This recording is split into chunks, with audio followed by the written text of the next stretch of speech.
નવાયાર્ડના લાલપુર ગામના મુખ્ય પ્રવેશ દ્વાર ઉપર જ મસમોટો ભૂવો પડ્યો છે. ફરી એકવાર ભુવાનગરી તરીકે વડોદરા જાણીતું બન્યું છે.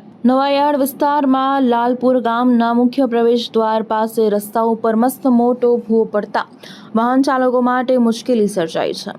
આ રસ્તો રેલવે સ્ટેશન અને બસ સ્ટેશનને જોડતો મહત્વનો તથા એકમાત્ર માર્ગ હોવાથી દિવસભર ભારે વાહન વ્યવહાર રહેતો હોય છે. ભૂવાના કારણે વાહન ચાલકોને અવરજવર કરવામાં પણ ભારે હાલાકી ભોગવવી પડી રહી છે.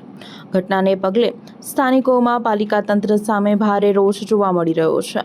કોઈ દુર્ઘટના ન સર્જાય તે માટે હવે સ્થાનિકો દ્વારા વહેલી તકે ભૂવાની આસપાસ બેરિકેડિંગ લગાવી સુરક્ષિત વ્યવસ્થા કરવા સાથે જ તાત્કાલિક ભૂવાનું સમારકામ કરવાની માંગ કરવામાં આવી છે. વડોદરા શહેરમાં છેલ્લા કેટલાય સમયથી ભૂવા પડવા જેવી વાતો હવે સામાન્ય બનતી હોય તેવું લાગી રહ્યું છે. ઉપરાંત સયાજી નગરી સંગીતની નગરીની સાથે સાથે હવે વડોદરા શહેર ભૂવા નગરી તરીકે પણ ઓળખાઈ રહ્યું છે.